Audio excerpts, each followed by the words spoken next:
देखिए किस किस की बनी।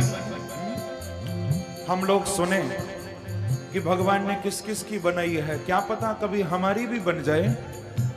बाली की बन गई, सुग्रीव की बन गई, बाली की बन गई, सुग्रीव की बन गई, बाली की बन गई, सुग्रीव की बन गई, बाली की बन गई, सुग्रीव की बन गई, और हनुमत की बन गई, सिया सो दिलाए से, हनुमत की बन गई, सिया सो दिलाए से, ओ हनुमत की बन गई, सिया सो दिलाए से, हनुमत की बन गई,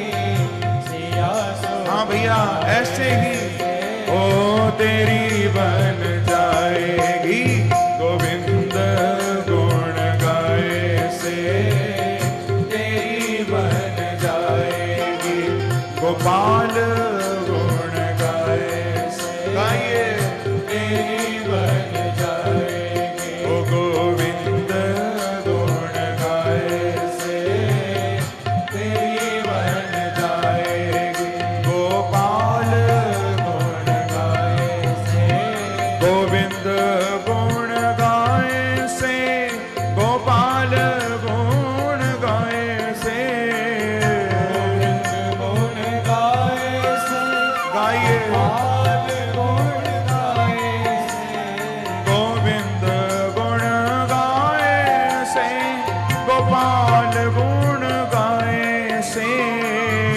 गोविंद गुण गाए से, गोपाल गुण जाओ गाइए तेरी बन जाएगी, गोविंद गुण गाए से, तेरी बन जाएगी, हरि बोल गुण गाए, ओ तेरी बन जाएगी, गोपाल गुण गाए से, तेरी बन जाए। और देखिए किस किस की बनी, नंद की बन गई, यशोदा की बन गई, नंद की बन गई, यशोदा की बन गई, नंद की बन गई, यशोदा की बन गई, नंद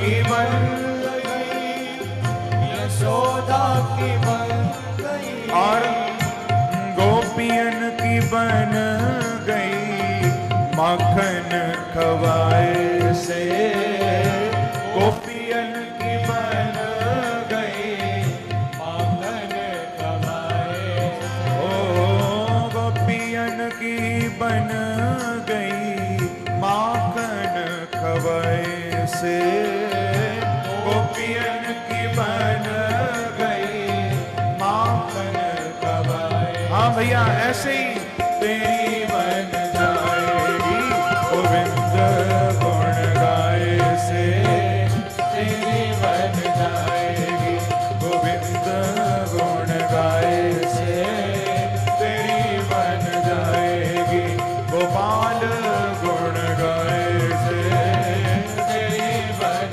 जाएगी, गोपाल गुण गाए से। ऐसे नहीं, दोनों हाथ उठाकर प्रेम से ताली की सेवा करते हुए जाओ जय हो।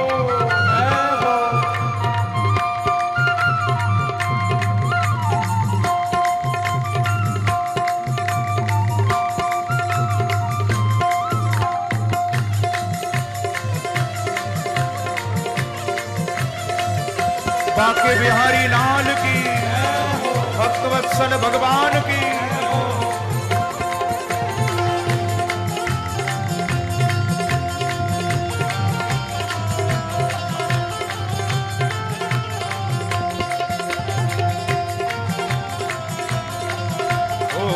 तेरी बन जाएगी,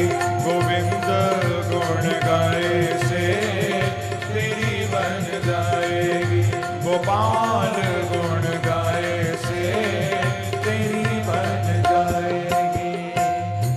गजहू की बन गई, गीदहू की बन गई, गजहू की बन गई, गाइए गीदहू की बन गई, गजहू की बन गई, गीदहू की बन गई, गजहू की बन गई, गीदहू की बन गई। और किसकी बनी?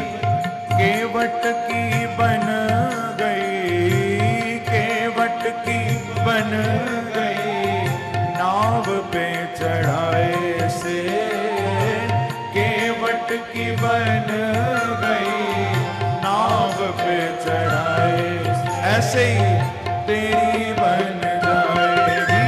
गोविंद गुण गाए से तेरी बन जाएगी।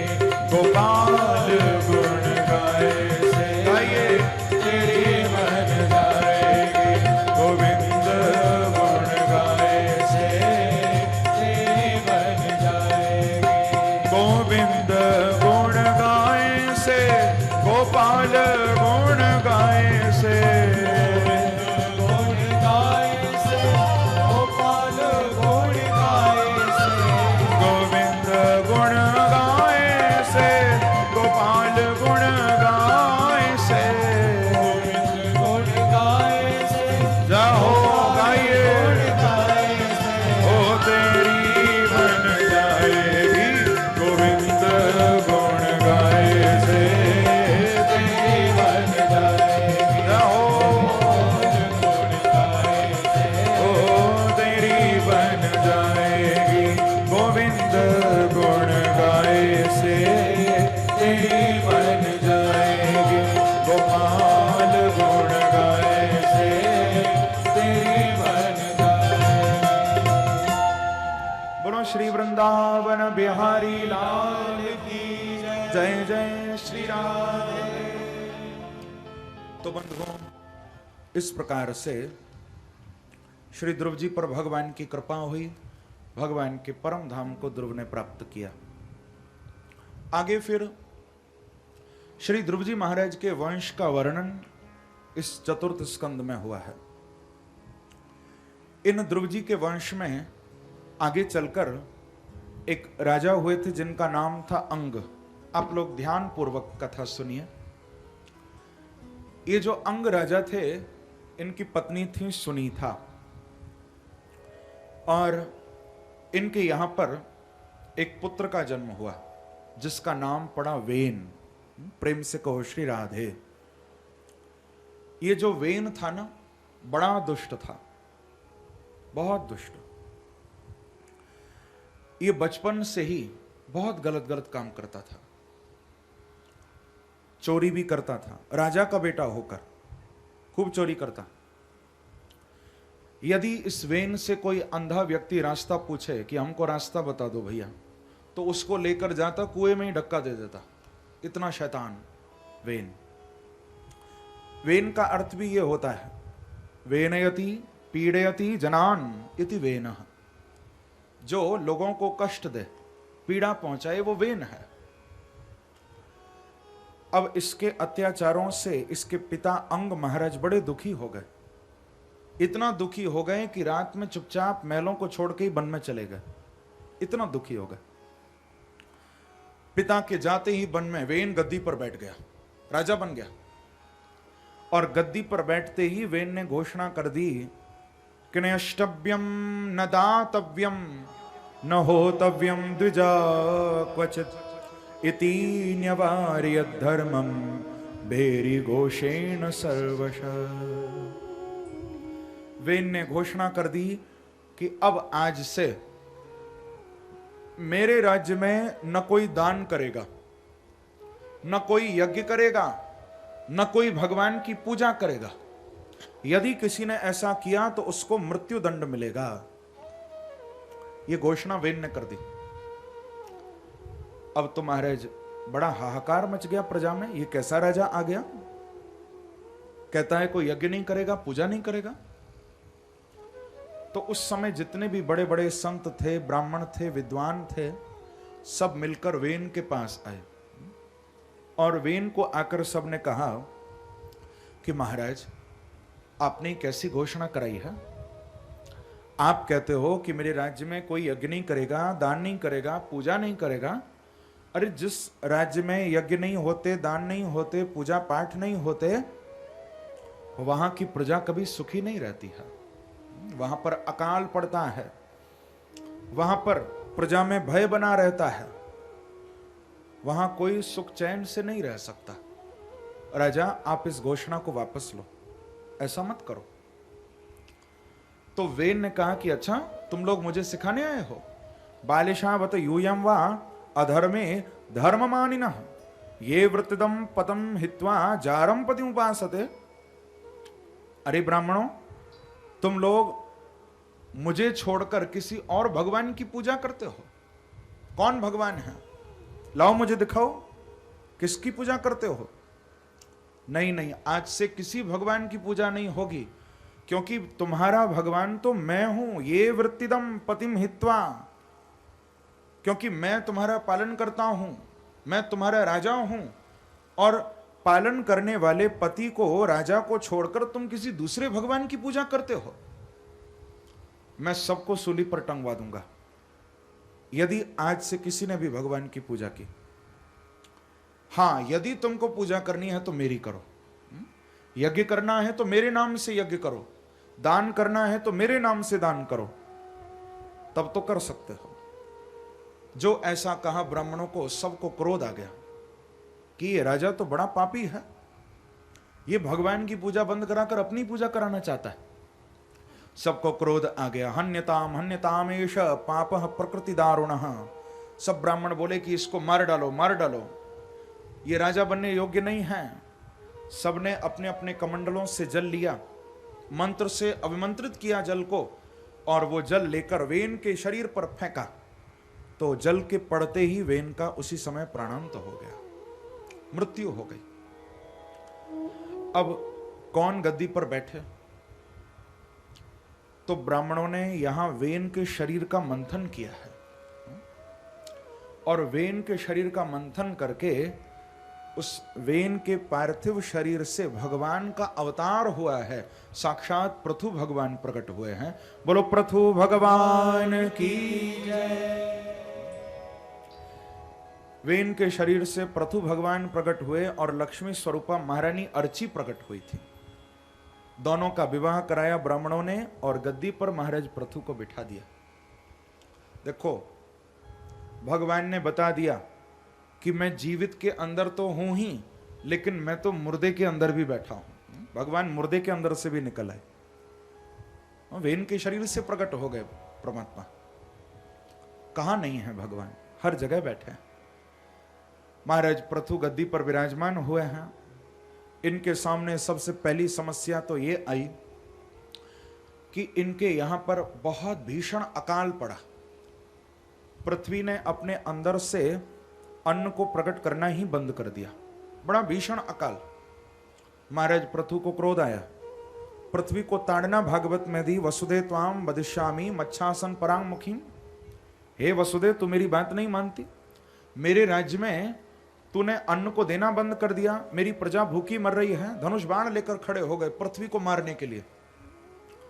जब ऐसा रूप पृथु भगवान का पृथ्वी ने देखा तो मां पृथ्वी गौ का रूप धारण करके आई है। भगवान पृथु को स्तुति की, प्रणाम किया, और पृथ्वी ने कहा कि देखो महाराज, आप मेरे ऊपर क्रोध मत करो, मेरी कोई गलती नहीं है। आपका जो पूर्वज राजा वेन था, उसने मेरे ऊपर इतना अत्याचार किए, इतना अत्याचार किए कि उसके पापों से, उसके अत्याचारों से मेरे अंदर से बीज नष्ट हो गया है। अब मेरी ये जो सतह है ये उपजाऊ नहीं रह गई। अब तो अकाल ही पड़ेगा महाराज, मेरी कोई गलती नहीं है। ये आपके पूर्वज राजा वेन के पापों का प्रताप है। प्रेम से कहो श्री राधे। पृथु जी ने पूछा कि फिर हमको क्या करना चाहिए? तो पृथ्वी ने कहा कि महाराज आप ऐसा करिए, आप अलग अलग वत्स बनाइए। बछड़े बनाइए और हमारा आप दोहन करिए, आपको समस्त बीज पदार्थ पुनः प्राप्त हो जाएंगे। पृथु जी ने अलग अलग वत्स बनाए हैं। सबसे पहले ब्रह्मा जी को बछड़ा बनाया, पृथु ने ब्रह्मा जी को वत्स बनाया और गऊ का दोहन किया, पृथ्वी का दोहन किया, ब्रह्मा जी को वत्स बनाकर तो ब्रह्म तेज को प्राप्त कर लिया है।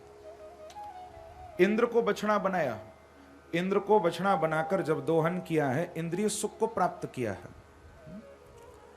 श्री कपिल भगवान को बछड़ा बनाया, दोहन किया तो अनेक प्रकार की रिद्धि सिद्धियों को प्राप्त किया है। अलग अलग बछड़े बने हैं। प्रहलाद जी को भी वत्स बनाया गया था, प्रहलाद जी को वत्स बनाकर मदिरा को प्राप्त किया है। अलग अलग बीज, अलग अलग पदार्थ पृथ्वी ने फिर से पृथु जी को प्रदान किए हैं। अब तो महाराज पृथु जी की प्रजा में सब प्रकार से सुख, सब प्रकार से आनंद हो गया। और जैसे एक पिता अपनी बेटी को पालन पोषण करता है ना, जैसे माँ बाप बेटी का ख्याल रखते हैं, ऐसे ही पृथु जी ने बेटी की तरह पृथ्वी का पालन किया, बहुत अच्छी तरह से।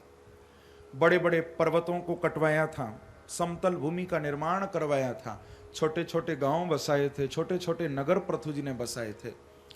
हम लोग जो समतल भूमि देख रहे हैं ये सब पृथु जी की देन है। पृथु जी से पहले पूरी पृथ्वी पर पहाड़ ही पहाड़ थे। पृथु जी ने ही पहाड़ों को कटवाकर छोटे छोटे गांव नगर बसाए थे। ठीक प्रकार से प्रजा का पालन किया था बंधुओं। एक बार पृथु जी ने बहुत सुंदर संकल्प लिया कि मैं 100 अश्वमेध यज्ञ करूंगा। अब अश्वमेध यज्ञ करने के लिए बैठे, लेकिन जैसे यज्ञ करने के लिए बैठते तो इनके अश्व का, इनके यज्ञ के घोड़े का हरण करके इंद्र ले जाता था। जब जब यज्ञ करने बैठते तब तब इंद्र इनके घोड़े को ले जाता। बड़ा क्रोध आया, क्योंकि देखो शास्त्रों में ऐसा लिखा हुआ है कि जो व्यक्ति अपने जीवन में 100 अश्वमेध यज्ञ कर लेता है उसको इंद्र की गद्दी मिल जाती है। प्रेम से कहो श्री राधे। वो स्वर्ग का राजा बन जाता है। अब अपनी अपनी गद्दी की चिंता तो सबको होती है, कहीं हमारी गद्दी ना चली जाए। तो इंद्र ने सोचा कि यदि इन्होंने 100 अश्वमेध यज्ञ कर लिए तो कहीं ये स्वर्ग के राजा ना बन जाएं। तो यज्ञ को पूरा नहीं होने देता इंद्र, बार बार इनके यज्ञ के घोड़े का हरण करके ले जाता।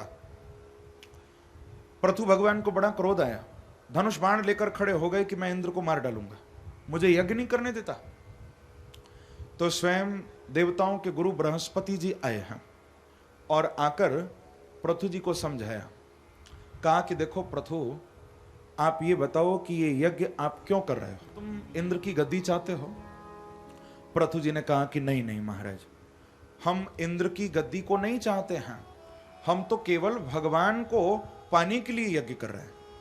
हमारे इन यज्ञों से नारायण प्रसन्न हो जाएं, इसलिए हम यज्ञ कर रहे हैं। तो गुरु बृहस्पति ने कहा कि देखो इंद्र, फिर तुम ऐसा करो कि तुम 100 की जगह 99 यज्ञ करो। हमें पूरा विश्वास है कि तुम्हारे 99 यज्ञों से भगवान प्रसन्न होंगे। अब पृथु जी ने ऐसा ही किया, 100 की जगह 99 यज्ञ किए। अब 99 यज्ञ करने से इंद्र की गद्दी भी बच गई। और जैसे ही वो 99वां यज्ञ पूर्ण हुआ तो यज्ञ कुंड से साक्षात नारायण प्रकट हो गए। बोलो भक्तवत्सल भगवान की जय। यज्ञ कुंड से भगवान प्रकट हो गए।